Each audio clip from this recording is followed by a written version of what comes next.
Hey, aloha and mahalo. Um,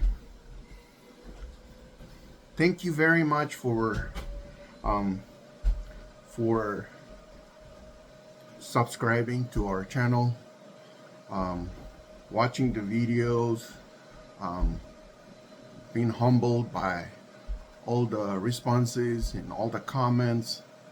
You guys are just awesome, fantastic. Thank you so much for your support. Um, Mahalos from me and my family. Um, yeah, making these videos with the hope that it inspires our Micronesian folks and Pacifica peoples and the Pacifica uh, diaspora here in the United States of America. I'm here in my house on the ranch.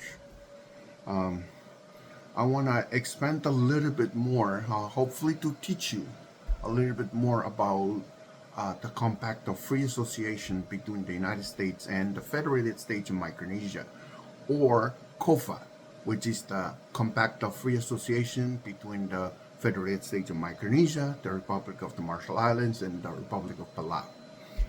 So I will kind of stay with the Federated States of Micronesia. Uh, the the law, it's a U.S. law. Um, it's called the Compact of Free Association, COFA Act of 1985, U.S. Public Law 99-239.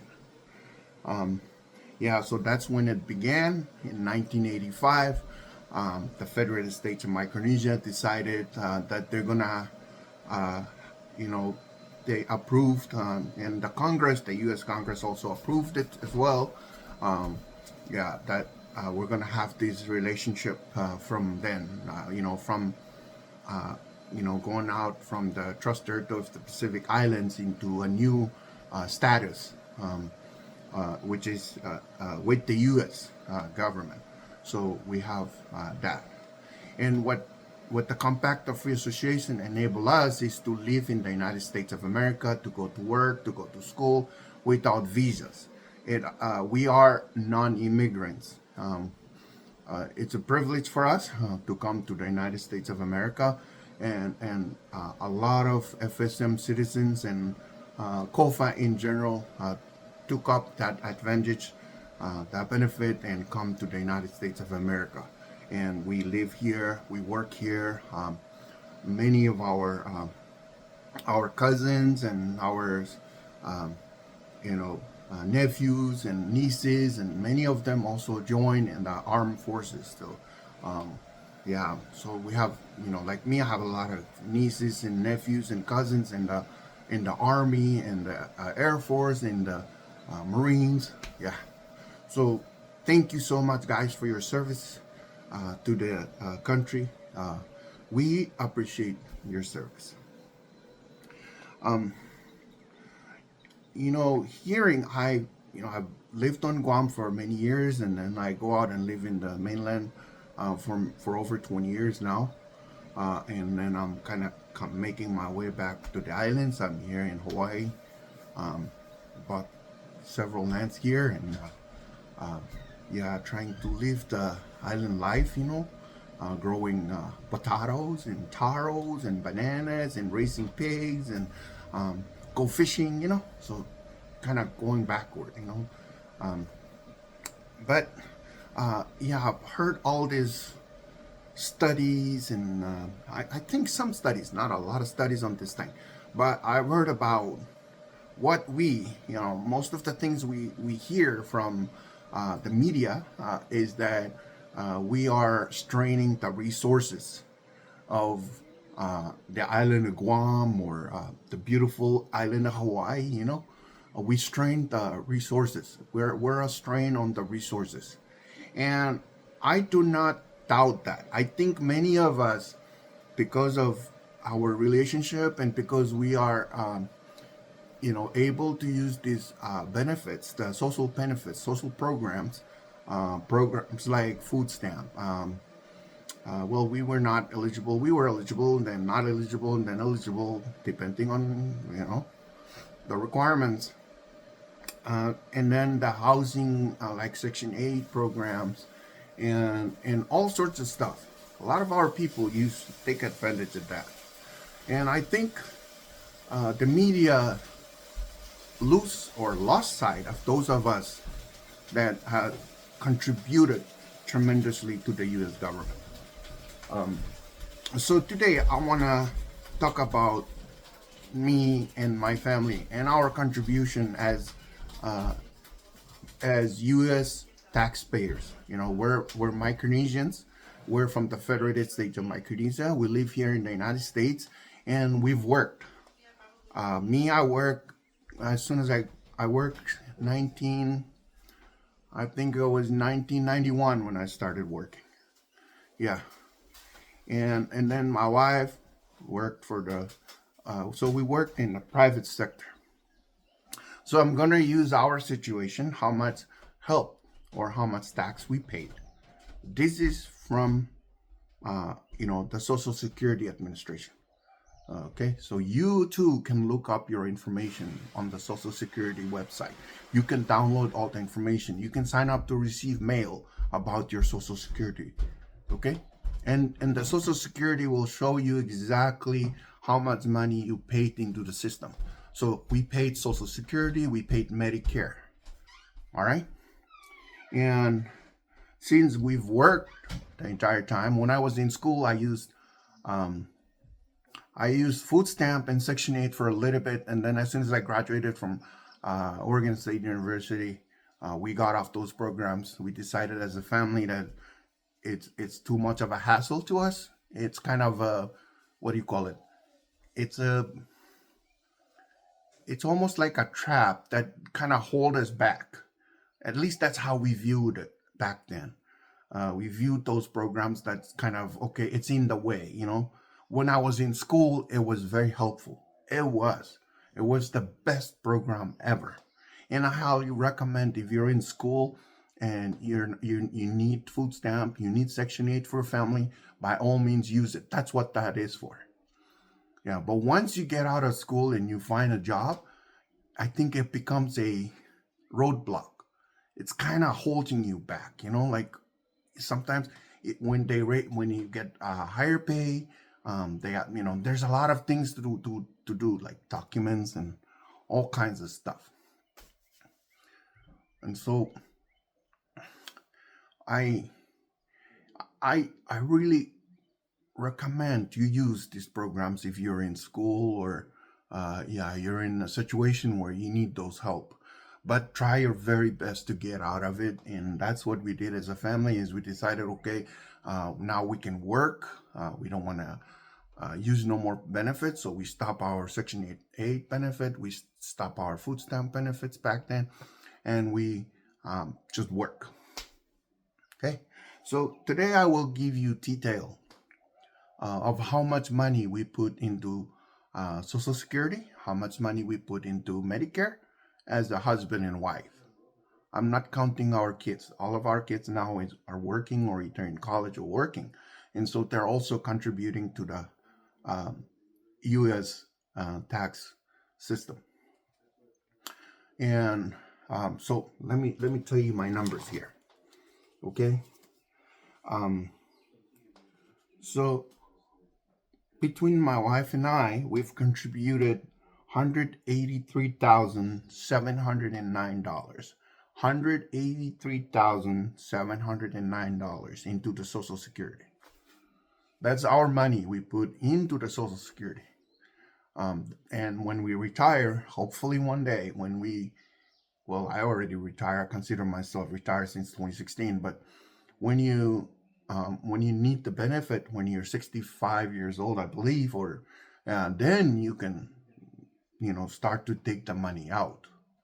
But putting that amount of money, $180,000 or $183,709 into a program, so we paid into the Social Security, right? And the government takes our money, and hopefully they earn a lot of money from that, right? Because if you put that in your 401k, even if you make 2%, that's a lot of money.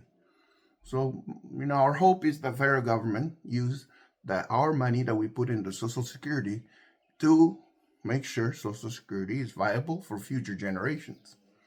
And so our family, this is one family in the Federated States of Micronesia diaspora, those of us that living in the United States.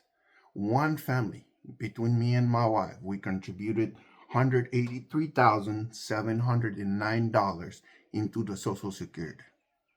Now, if you multiply that amount into how many of us FSM citizens that are working out here, then that's how much FSM people that work in the private sector or even in the government sector, that's how much money we provided. So let's just generally say each of our families contributed. I mean, there's a lot of us out here.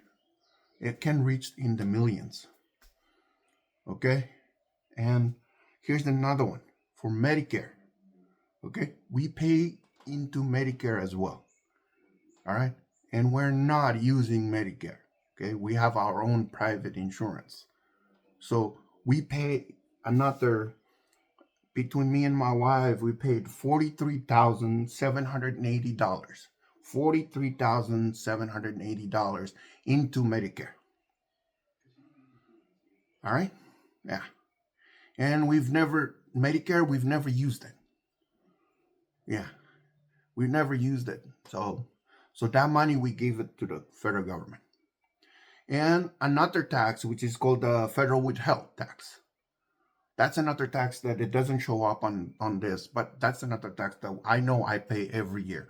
Every time I pick up my W-2, I always have this withheld. So so you include that. So $183,709 plus $43,780 plus the withheld tax. And then you know how much each family, just between the wife and husband, each of the family of the Federated States of Micronesia citizens that live in this diaspora, the FSM Micronesia diaspora in the United States. That's how much money we're contributing. And I don't think the media talk about those. Yeah, so those are raw numbers I got from our Social Security benefit package or whatever they send it to you. That's how much money we put. So not to mention, we also contributed by owning a house in Washington State. So we pay tax every year. Yeah, since we bought the house, we paying into the system. We pay $6,000, I believe. It started from $4,000, almost $5,000 a year, and now it's reached almost $7,000. Yeah, and then on top of that, we also pay, because we use FHA, which is a federal program. That's the loan that we use for our house. Yeah. Our credit was not so good in those days. So the bank approved us for a conventional loan. So if you're approved for conventional loan, by all means, use conventional loan. But because we were eligible. The bank approved us. They told us that they approved us, but this Fannie Mae thing didn't approve our application. They keep on spitting it out. They took them half of the day trying to get it through with the conventional loan, but my loan officer gave up on that. But her priority was to give us a conventional loan.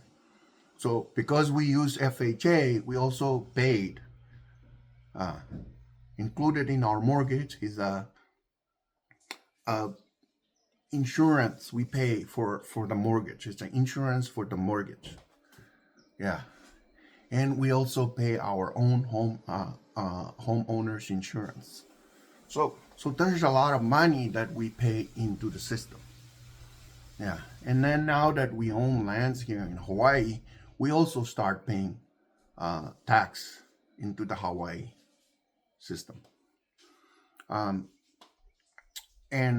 on top of all of that, we also pay into what they call HOA fees, homeowner association fees. Yeah. So those, it goes to the your association, and then they decide what to do with it. Yeah. So for example, here, when we bought this land, it's $60 a year for, they call it road fee. And because we also have a fire truck that we own as an association, the whole subdivision, um, we also contributed. Yeah, so it's a voluntary donation that you give. And my wife and I, we gave $150 to our association. On top of the $60 uh, association fee, they call it road fee here, we gave $150 for the fire truck. That's our donation to the fire truck. So I think that every year we pay 150. That's our donation to our fire truck, to the association's fire truck. And we also pay another $150 for the park. Yeah, so we have a park here, and they are seeking donations for people to donate to it, so they can take care of the park and stuff for your community. So we live here, we have land here, so we decided to be good citizens and good good owners, and so we contribute to these things. We don't have to, but our hearts tells us otherwise. And on top of that, we pay another 150 for the trash collection. Yeah. Well, we don't have trash collections here, but they hire some companies to clean up like junk cars or all those stuff. So that's why it hurts when I saw these YouTubers talk about our subdivision being the worst subdivision here in Hawaii. That's a lie, totally lie. Yeah, those YouTubers, they don't live in our community. They don't live in Eden Rock. Yeah, so they talk so bad about Eden Rock that Eden Rock is a crime-ridden neighborhood, a subdivision that even the police don't want to come into our subdivision. That's totally a bull crap. Excuse me. Yeah, because our subdivision is one of the best. Yeah, everyone here is so nice to each other. When we run, we only have one side of the road is paved. So when you come in, you just share aloha, aloha, thanking people. Even though that guy is supposed to get out of my way, I'm still thanking them for getting out of the way because it's my right of way. Yeah, that's how much these people are so nice to each other. Yeah. And I think those YouTubers that talk crap about our subdivision, they don't even live here and they don't know what's going on here. Yeah. And they just assumed, from thousands of years ago when there's nobody live out here that there's crime, there's wild dogs everywhere. No, it's similar as any other subdivisions. Even in Hilo, you can see all these things. Crime is all over the place in Hilo or Kona. Yeah. Right. Us, we're at least far away from all those crap. You know? So very, very safe out here. So don't make them distract you from coming out here and buy land. Come out and buy land here. Yeah, it's lovely out here, very peaceful. And then you can also help contribute to the community of Eden Rock, our subdivision. Okay.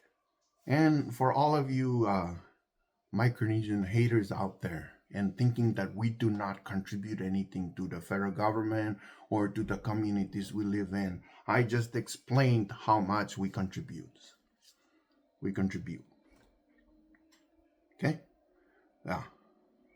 We do contribute. But nobody talk about our stories. So we have to say, I have to come out and talk to you about our story as Micronesians living in Hawaii, right? Or living in the Washington state. Yeah. Because we do contribute. We are taxpayers ourselves. Not all of us rely on food stamps. Not all of us rely on Section 8. Not all of us.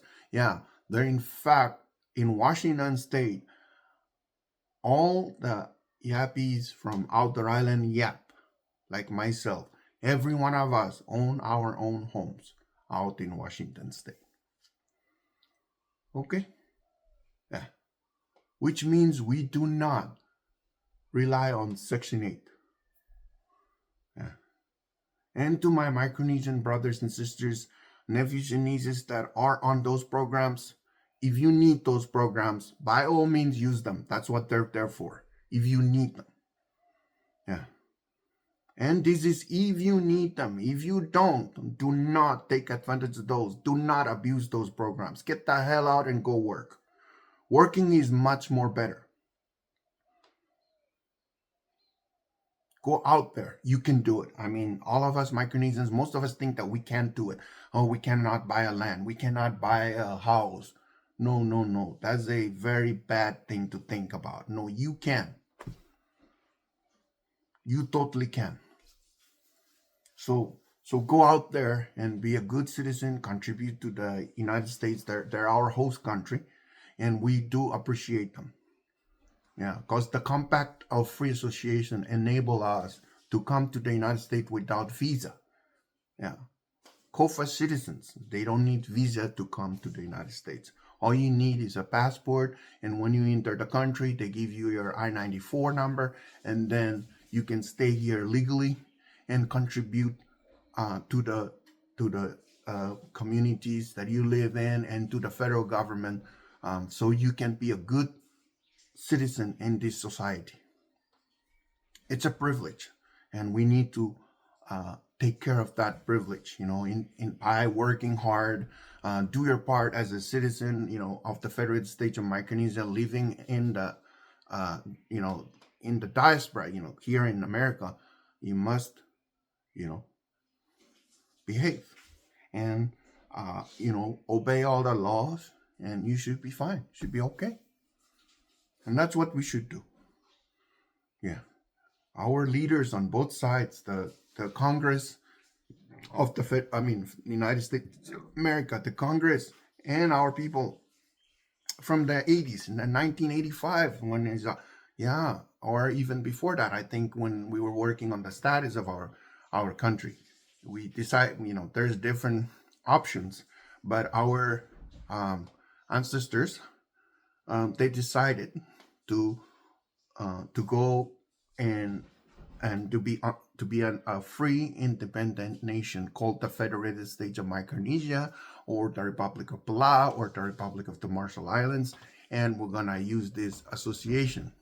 It's called COFA, Compact of Free Association between the Federated States of Micronesia, Republic of Marshall Islands, and Republic of Palau, and the United States of America. Okay. So again, so it's public law, U.S. Public Law 99-239, COFA, Compact of Free Association. All right. Let me see. So in 2003, it was amended, and that it was Public Law 108-188. If you want to look those up, it's on the U.S. Citizenship and Immigration Services website.